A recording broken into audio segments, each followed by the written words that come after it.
How's everyone doing?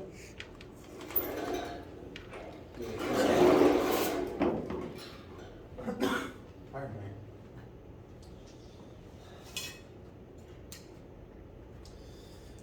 Let's see.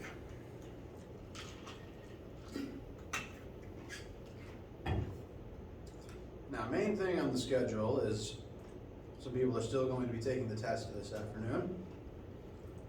Looking at the number of people who have already taken it, I'd anticipate probably more than half of the class will be taking it this afternoon. Yeah, more than half, which is fine. It's Friday, gave you the most time to study. Now, I have actually graded the ones that have come in so far, and the grades are looking very good. So if you haven't taken it yet, that is meant to be encouragement. If you have taken it yet, that's also meant to be encouragement. Cool. Main plans for this lecture session are continuing to go over any questions that people who haven't taken the test yet may have. And if at any point we run out of questions, I want to start talking about some of the concepts related to light and then electricity, just as additional discussion before the end of the semester. Excuse me. Next week is going to be focused on exam prep for the most part. Let me pull my calendar up. Do you know when all the exams are? I do, well, I know what mine are. Okay. Behold, the two traditionally assigned exam times for Physics 1000 are both on Wednesday, May 3rd, one at 1:30 p.m. and the other at 5:30 p.m.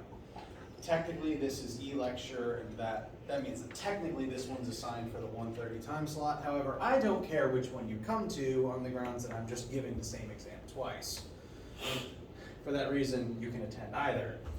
Now, additionally, if you've been checking your email, I also sent out an email recently that, yesterday, day before, someday, that contained both a makeup lab, the idea being if you missed a lab, you can do this extra assignment to make up whichever one you happen to miss.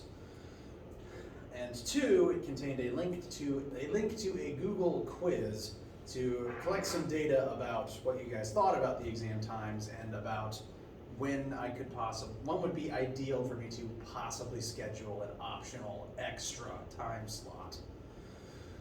Because no matter when my exams are, someone is always unhappy about it. Some people have legitimate concerns about when the exams happen to be scheduled. So for that reason, I sent out a poll about when people would like there to be an additional slot, and let's check those results. 10 people have responded, and of those 10, 9 think that we should have an extra time slot Monday, May 1st at 1:30 in the afternoon. So presently, that is the day that I'm most inclined to creating a third slot. If you have a differing opinion, take the poll in the email. If you agree, if you agree, take the poll anyway. If you don't care, you can leave it blank, but there's also a not applicable option if you do happen to open the quiz. Not graded, just surveying for the benefit of the masses. What will be great is the makeup lab if you so choose to do it. And if you don't know if you've missed one, I can tell you. Just let me know and I'll look over my grade book. And that makeup lab, is that not on screen? That was not on screen. Too many tabs. That makeup lab is just one more out-of-class assignment. It's actually kind of an independent exercise about how light and sound work as just an additional, I think, fun topic to go over. And again, if you've missed any lab at any point, doing this will fill in that 0.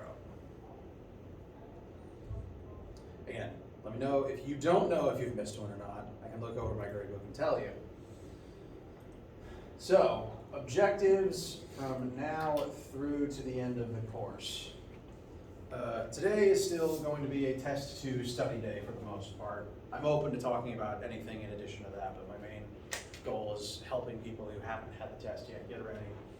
That's today, Friday the 21st. Next week, 24th through 28th. Main focus will be exam review.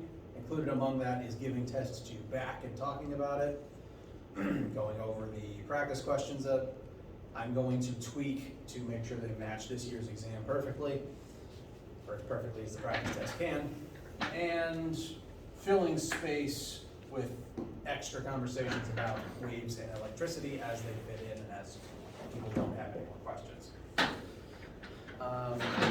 Similarly, next week we'll have one more normal in-person lab that will be an investigation, an activity into electricity and basic circuitry. Just kind of exploring the basic concepts that inform the circuits that make up the world we live in right now.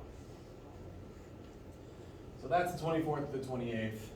28th is the official last day of class, and for that reason, that's when the homework is officially due.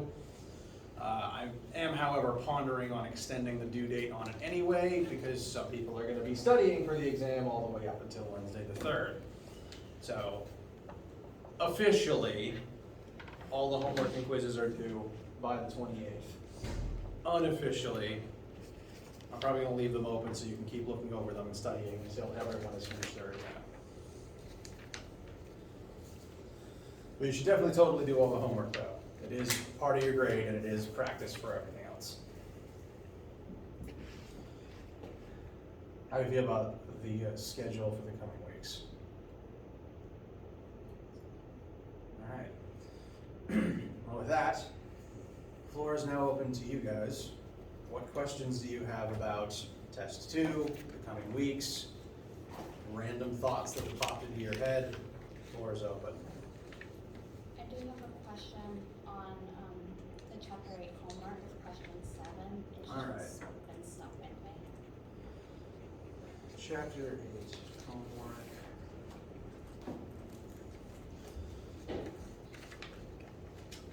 For some reason, I never remember to manually log back into Achieve before I come into this room every day.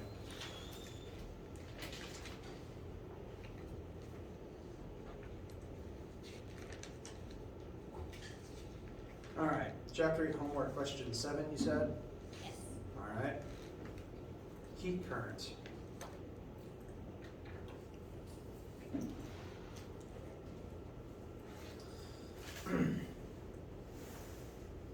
So this is a thermal conductivity question. And if I haven't used the term heat current yet, heat current is a synonym to rate of thermal conduction and thermal power. All those terms refer to the same thing. And mathematically what that refers to is the P in P equals Ka TH minus Tc over L. So it wants to know how quickly heat travels through the object that is described here. We have a copper rod that is such and such long with a rectangular cross section of these dimensions. To draw an illustration,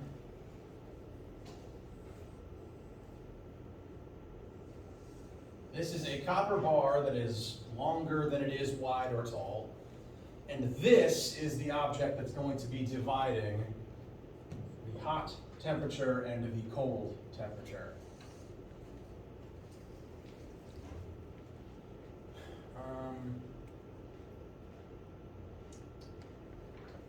There's an experiment I do some semesters that I think is similar to this, however, I didn't cover that one this time. But this copper object is in touch with some hot reservoir on one side, some cold reservoir on the other. And so the difference between those two temperatures will create the TH minus TC in the formula. Maintain the temperature difference on the other ends of the rod at such and such temperatures, but otherwise insulate the rod from its environment. Find the heat current through the rod. The thermal conductivity of copper is 385 watts per meter Kelvin. So numbers will vary, but what we're given here is the length of the object. So that first number is the L term, that is the distance between the two ends of the two ends of the rod, and therefore the distance between the hot side and the cold side. And this object, it is rectangular, so it's not like a round, it's not a round tube, it is a bar, basically. And that bar has a certain width and height. And those two sides multiplied together tell you the cross-sectional area of this side of the bar, separate to its length. So the area needed in this formula would be these two numbers multiplied together. With my sample numbers, that's the 4.25 centimeters and the 7.47 centimeters. But I'm going to go ahead and convert those into meters before I do anything with them.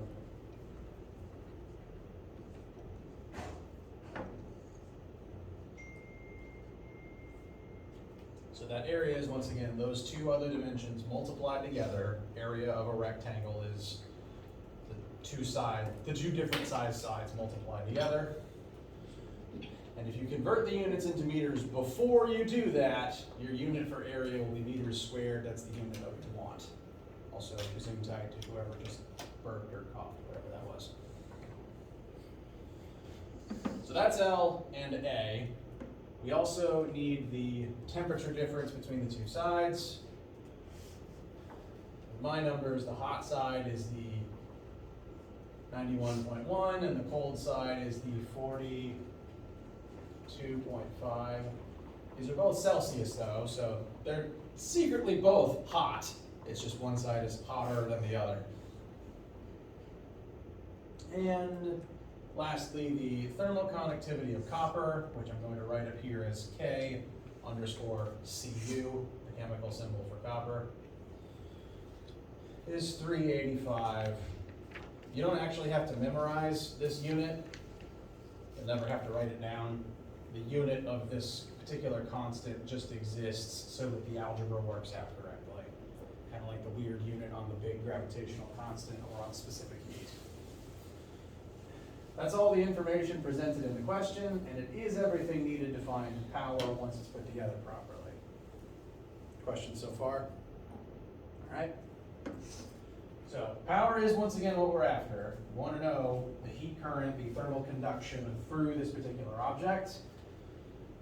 So first is K, the thermal conductivity of copper. This should be the same constant on your formula sheet. Check here. Thermal conductivities, copper, oh, it's close. Could be that that's another randomly generated number. The area is once again going to be the two sides of the two dimensions of the flat side multiplied together, but you should convert them to meters before you multiply them into each other. If you multiply them into each other first, then you're going to have centimeters squared, which you have to convert all the way to meters squared.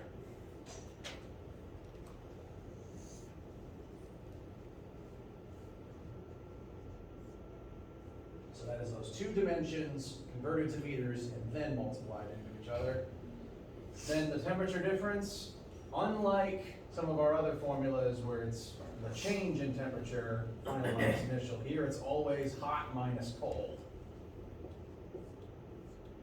And lastly, the distance between the two sides. My sample number is 65.9 centimeters. We want that in meters first. Sorry, not 65, 85.9. Therefore, that's going to be 0.859 meters before we continue.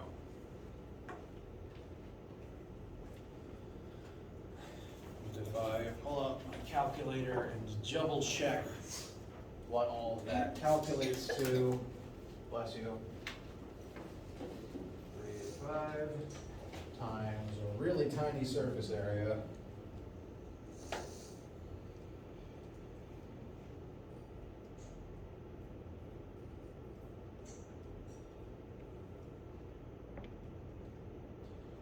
Yes. rounding to the hundredths place, I got 69.15 watts.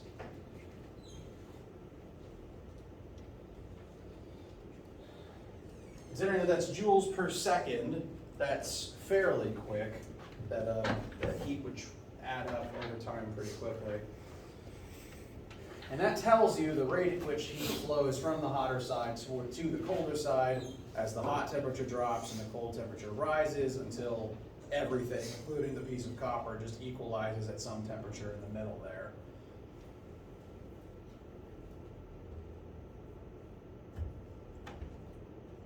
See your hands. Does that help with this one so far? Yes. Feel better? Feel better. Okay. Next. Can you go over number 9 on the practice test? Yes. As soon as I find the tab I left out of.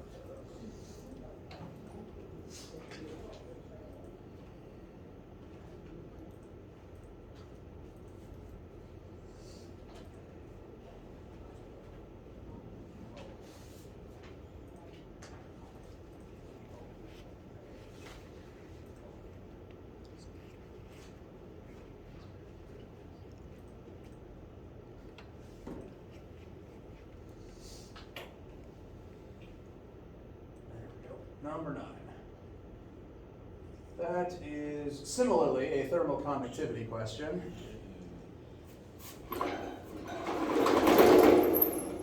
So same basic process. We've got a wooden wall separating two different temperatures on either side of it.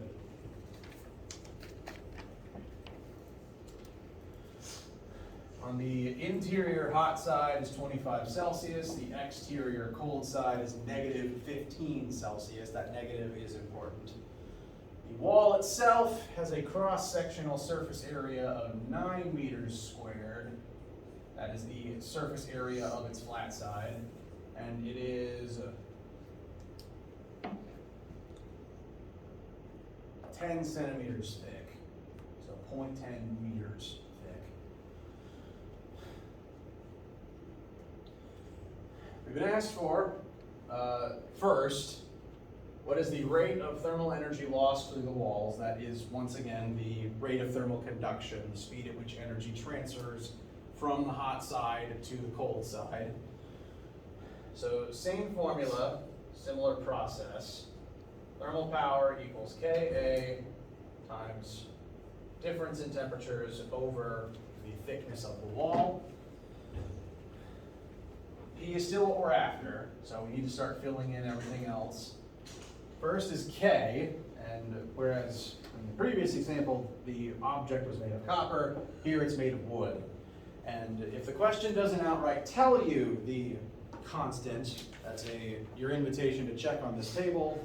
The very last entry on that rightward table is the thermal conductivity of wood, 0.1. It's 4,000 times slower than copper. It's a very good insulator. So I would tend to build houses out of wood more than we build them out of metal. One reason anyway. Next is area. We don't actually have to calculate it. I just told you that the flat of the wall is 9 meters.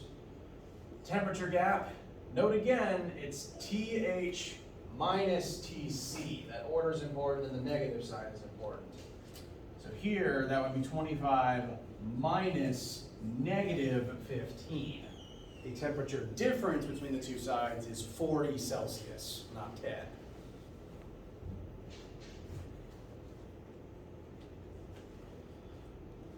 And lastly, divide by the thickness of the walls, which is coincidentally 0.1.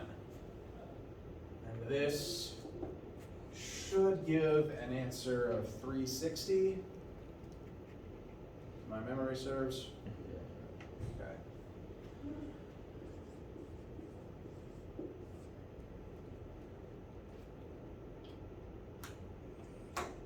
Means that the heat actually moves through this wall faster than it did through this copper object, but that's because the copper is just way longer than the wall is thick.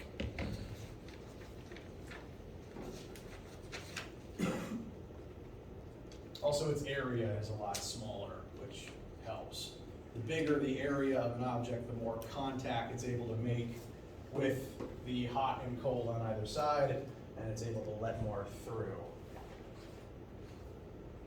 So weirdly, that copper rod is a better insulator than this wooden wall. However, I wouldn't trust, an object with the flats that small to actually keep me warm in a blizzard. Would not block full heat. Questions arriving at this point? All right. So, to move on to the next part, I want to express what this number represents. What is the definition of a watt? A joule per second. Exactly. 1 watt equals 1 joule per second. So that means through just this single wall, the cabin is losing 360 joules of heat every single second.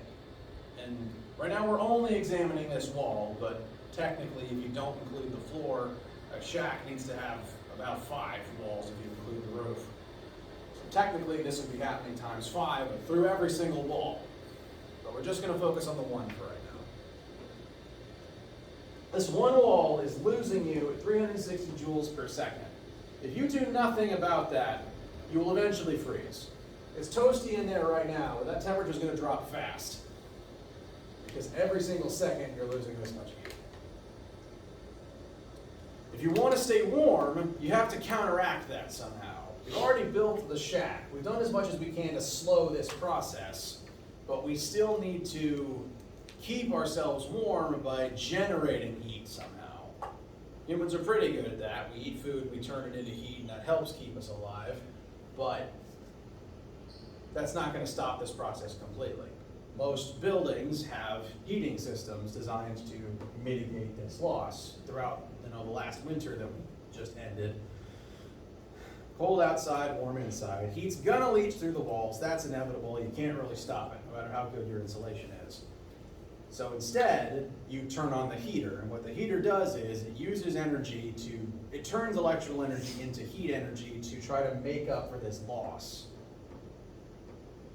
And if you don't generate at least this much heat per second, your shack's gonna cool down. If you want to maintain a constant interior temperature, you have to generate heat equal to the loss per second. So if you lose 360 joules per second, and you want to stay at the same temperature, you have to generate 360 joules every single second using whatever heating system this wooden shack happens to have. If you don't make up that difference, you will get colder eventually. So the first number kind of represents 2 different things. The rate of loss, and therefore the rate at which you have to make heat to mitigate it. The inverse is true in summer, where it's cold inside and hot outside. Rather than creating heat, the air conditioner has to use energy to siphon heat out of the house and send it elsewhere at the same rate the heat comes in if you want to stay at a comfortable temperature. Refrigerator works the same way. It just sucks the heat out of the fridge and dumps it into the air of your house. And then your air conditioner has to pull it out of the house and send it into the wilderness. Really, if you think about it, like air-conditioned buildings are just refrigerators for people. The way that the air conditioner works is exactly the same as the cooling coils in your fridge.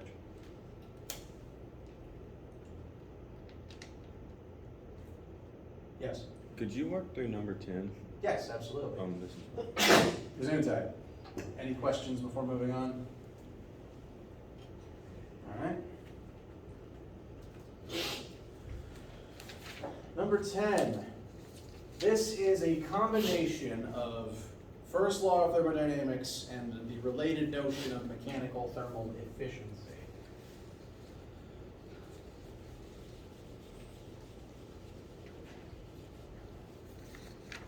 The gas burned in your car releases 1 million joules of heat energy. The whole point of a car engine is set gas on fire, release heat, use heat to do something inside the explosion cylinder pistons of the engine. So the engine, through burning gas, generates 1 million joules of energy. That's going to be Q, the heat generated to and added into the system. Now the engine's able to take this energy and use it to do 200,000 joules worth of work. That's 200 kilojoules converted into normal joules. So the engine burns this much gas and is able to successfully use this much of that energy as work. We need to figure out how much energy is lost and how efficient this engine is. The energy lost is going to be delta U.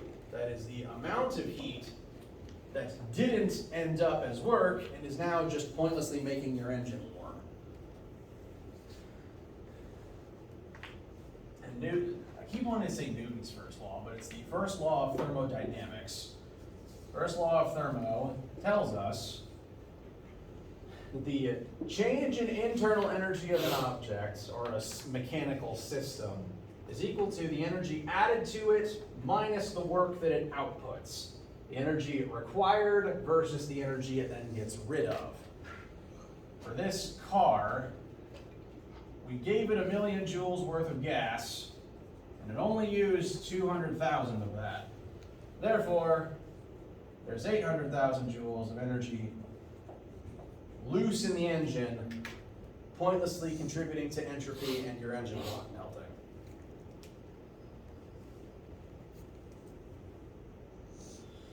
That's why your engine needs a coolant system. Your coolant system doesn't work, the engine will eventually overheat. And even when the coolant system is working, if you touch the hood of your car after you get back out of it, it's still, hotter than the rest of the machine.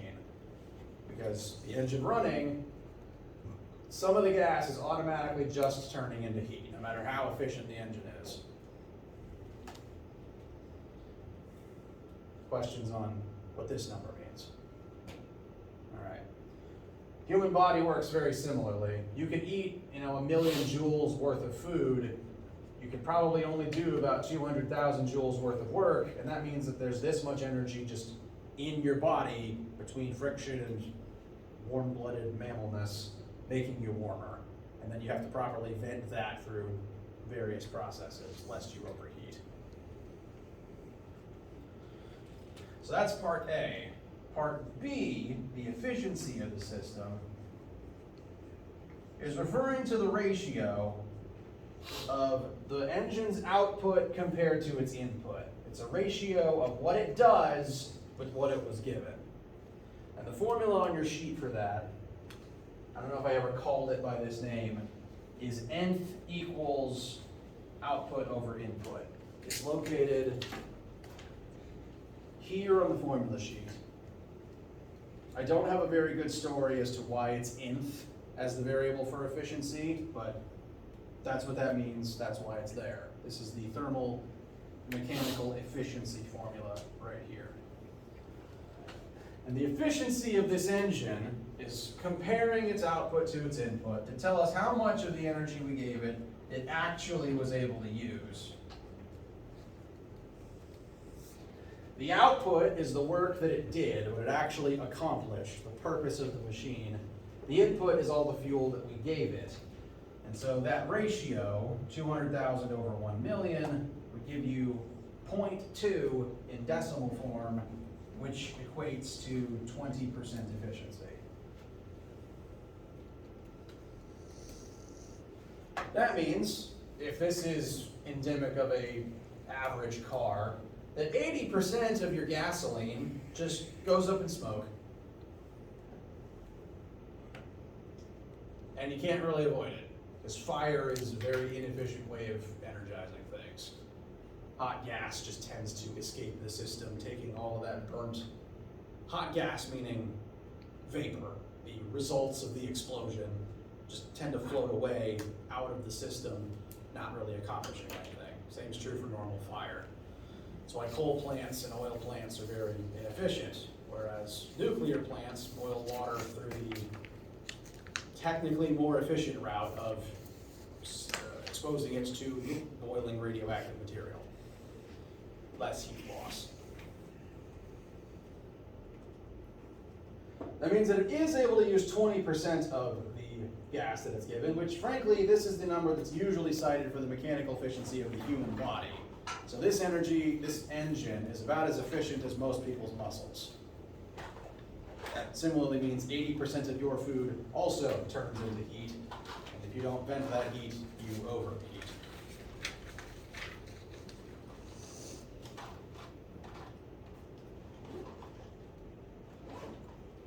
Questions, concerns?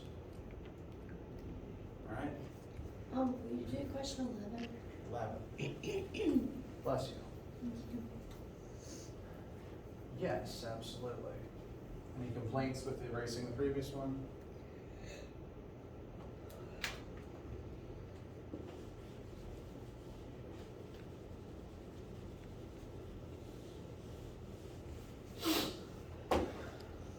All right.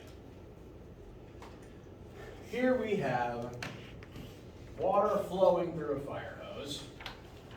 And if you've ever witnessed firefighters in action, or either in person or on TV, you may have seen that the actual hose that connects to the fire hydrant is usually several inches across in diameter. But by the time it hits the nozzle itself focuses it down kind of like the shape of a pencil. So this part of the hose, described here, has a cross-sectional area of 5 centimeters squared, whereas the actual end that the water will eject out of has a much reduced cross-sectional area of 2 centimeters squared. So the hose gets narrower, and we're going to do the math for how much faster it flows through the exit and what forces are involved. So the first area, A1, is the 5 centimeters squared. The second area is the 2 centimeters squared. Hose diameter reduces. First thing we're asked is, if the water flows at 1 meter per second squared inside of the wide part of the hose, at what velocity will it exit the hose? So there's one flow rate inside compared to a different flow rate out the nozzle. The formula that summarizes all of this is the continuity equation. A1 times V1 equals A2 times V2. Inside the hose, you've got an area of 5 centimeters squared and a starting velocity of 1 meter per second. Those both go over here. On the other side that we're comparing to, we've got the reduced area of 2 centimeters squared and a different velocity now that the nozzle has contracted. Questions thus far? Now, technically speaking, it's always best practices to convert things into the standard units that we like, meters squared for area in this case. But we can kind of get away with not doing that in this particular case. I think I did show that on my answer key, but I will show the alternative here. This formula and some like it are unique, and they're just basically comparing the same variables twice on either side.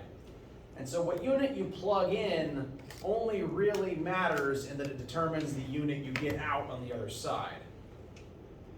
If we didn't convert centimeters squared into meters squared, bless you, that would actually be okay here as long as we plugged centimeters squared into both sides. Because if I plug in centimeters squared,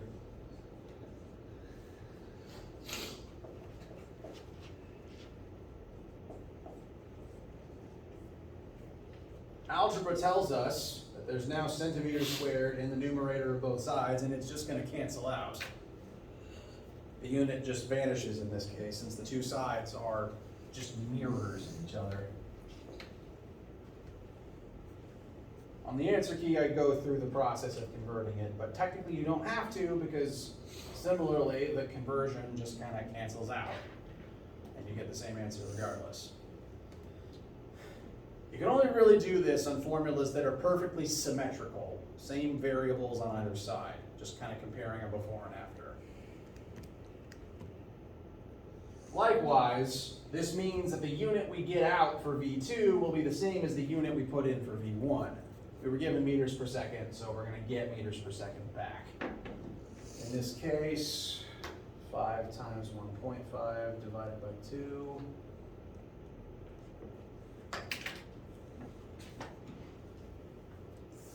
Three and 3/4. Oh, I was right.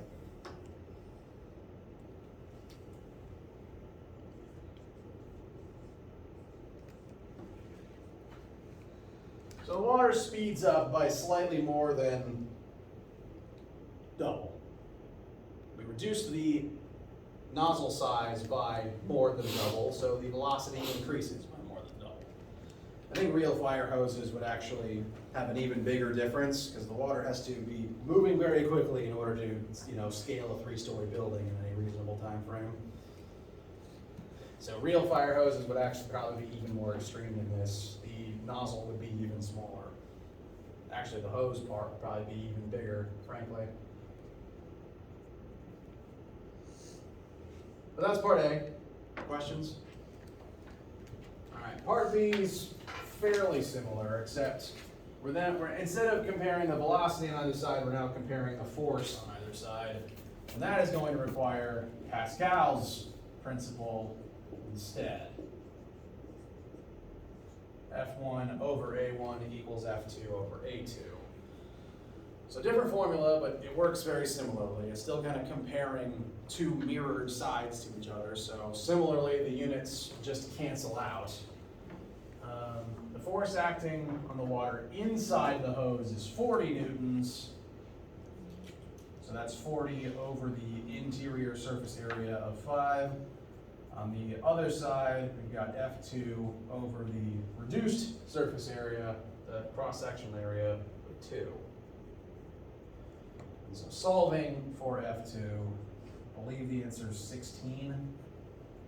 Maybe, no, yeah.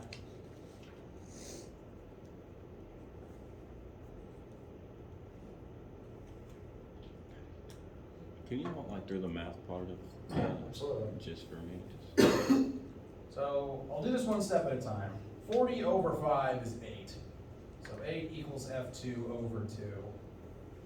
Then, to get the 2 out from the underside here, we have to multiply both sides by 2. That's supposed to be 2. Why it looks like a 1.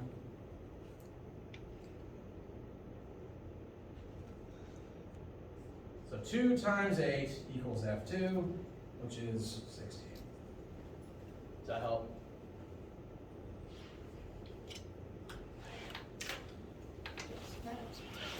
Excellent.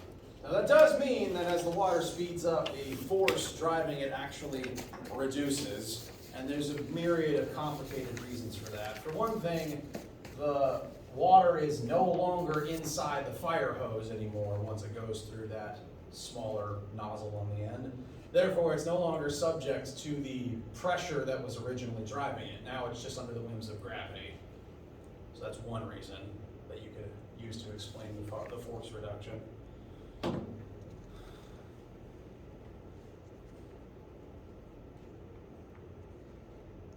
guess Phil. This is just a question. Number 12, I remember on our formula sheet, we crossed off that equation at the bottom. Do we Yes. need to worry about understanding question 12? So, Because it uses that formula. well, the answer key uses it, and that's because I keep forgetting to update the answer key. On the actual practice test document, the blank one that I currently have loaded, I've changed 12 to not involve that principle anymore. Changed the nature of the question. But it keeps slipping my mind to update the answer key. So I can do 12, the new 12B in front of you guys so that you have the right answer. The old 12B that involved the longer formula is no longer in play.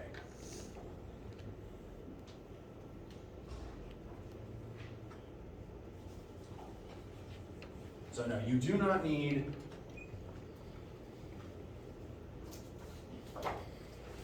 this one for this test. Okay.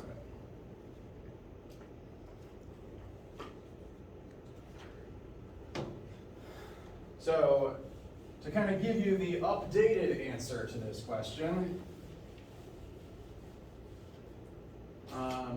12A is still the same on the answer key. 12B is where the difference occurs. 12B, how much force does the air exert on a cat with a surface area of 8,000 centimeters squared? So for B here, my intent is to simply, utilize the definition of pressure to figure out how much force the air exerts on the surface area of an average house cat. Kind of similar to the, like at the beginning of pressure, we looked into how much force acts on, a human of given surface area, and there was a homework question about the weight of how much paper is equivalent to the air pressure. This is a similar type of scenario. So the pressure at play here is the atmosphere, the air pressure, which the number is given up there. Force is what we're solving for. We want to know with how much weight the atmosphere is currently crushing this cat. And we just need to plug in the cat's surface area. Now the obstacle is, I gave you the surface area in centimeters cubed, so we have to convert it to meters cubed first. 8 centimeters cubed. For any exponential unit, you have to perform the conversion multiple times to cancel out every single part of the unit. Just doing this once doesn't finish the job, because centimeters cubed is not centimeters times cubed, it's centimeters times centimeters times centimeters. So doing this once would only cancel out one part of the third and make it squared. And then if you just did this once and got 0.08, oh, it's 8,000, whoops. If you just did this once and got 80, your answer would be in units of centimeters squared times meters, which isn't a thing. At least I hope not. So you have to do it 3 times. Every time you divide by 100 centimeters, you will cancel out one more part of the original centimeters cubed until all the centimeters are gone, and you're left with meters times meters times meters, which is meters cubed. And as a result, this cat has a very teeny tiny surface area in meters.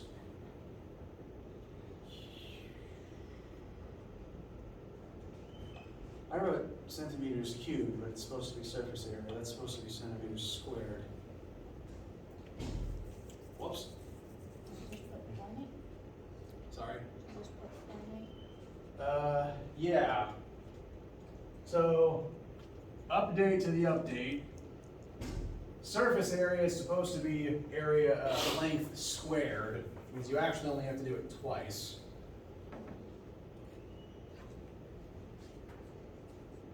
So, 0.8. 0.8 meters squared. That actually changes what I thought the answer was.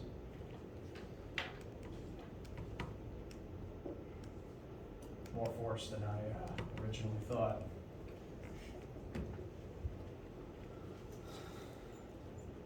It's also a pretty big cat, as it happens. This is probably closer to a bobcat or a mountain lion than a house cat.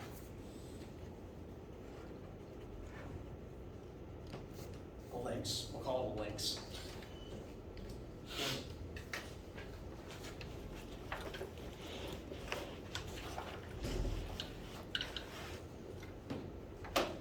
So the new, really, truly, freshly updated answer to 12B is about 81,000 newtons, which is a lot of pressure for any cat to be under. That's probably why they're all mad all the time. This is one item.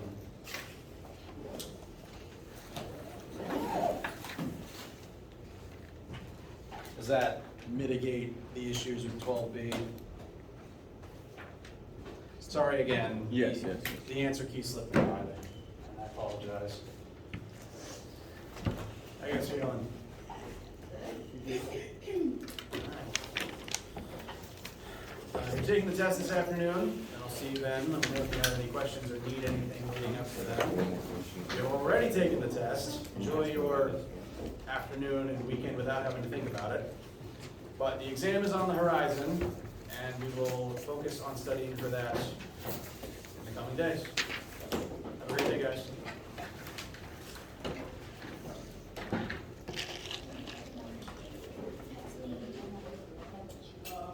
Okay, yeah. Well, you wanna know what I said? So yesterday was honors day, right? And classes Yes. were canceled. Well, even though they were canceled, my teacher in Spanish still wanted to do a Zoom meeting. Why?